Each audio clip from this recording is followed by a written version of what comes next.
चंदन कियारी के नूतनडी में दोस्त ने की दोस्त की हत्या, गला काटकर मौत के घाट उतारा। हत्याकांड के सिलसिले में 2 लोगों को हिरासत में लेकर कर रही है पुलिस पूछताछ। हत्या की वजह का पता नहीं। चरक पूजा घूमने गए थे दोस्त, इसी दौरान हुआ विवाद और फिर विवाद में कर दी गई हत्या। गए थे मित्रों के साथ बड़े उत्साह से मेला घूमने और फिर वहां उतार दिया गया मौत की घाट। गया था मित्रों का दल मेला घूमने के लिए और फिर वहां हुआ विवाद और इस विवाद में इस तरीके का हमला किया गया कि मित्र की हो गई मौत। न जाने अचानक क्या हुआ कि आपस में मित्र भिड़ गए और फिर मित्रों ने मिलकर मित्र की कर दी हत्या।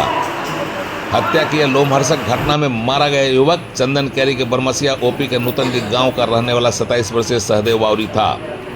उसकी हत्या गला काटकर की गई है। 4 भाइयों में सबसे छोटे सहदेव वावरी के साथ यह दुखद घटना आज सुबह में घटी। कहते हैं कि वह अपने मित्रों के साथ चड़क पूजा का मेला घूमने गया था। मेला के उत्साह से सभी लबरेज थे। फिर न जाने अचानक क्या हुआ मेले में कि उस पर हमला कर दिया गया। वह बुरी तरह से घायल हो गया। परिजन उसे इलाज के लिए चंदन कियारी अस्पताल ले गए, जहां उसकी हालत को देखते हुए डॉक्टरों ने बोकारो के सदर अस्पताल रेफर कर दिया, लेकिन सदर अस्पताल लाए जाने के क्रम में ही घायल की हो गई मौत।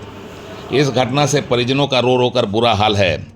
परिजनों के अनुसार गांव में ही चड़क पूजा चल रहा था, जिसमें मृतक उसके 4 दोस्त उसे साथ साथ गए थे देखने के लिए।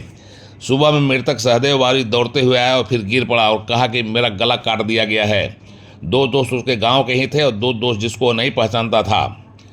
अस्पताल पहुंचने के क्रम में उसने दम तोड़ दिया। फिर उसकी माने तो दोस्तों के बीच विवाद हुआ था और इसी विवाद में मारपीट हुई, जिसमें एक की मौत हो गई। फिलहाल 2 लोगों को पूछताछ के लिए हिरासत में लिया गया है। दोस्तों द्वारा अपने ही दोस्त की गला रेत कर की गई हत्या का यह मामला चर्चा में है।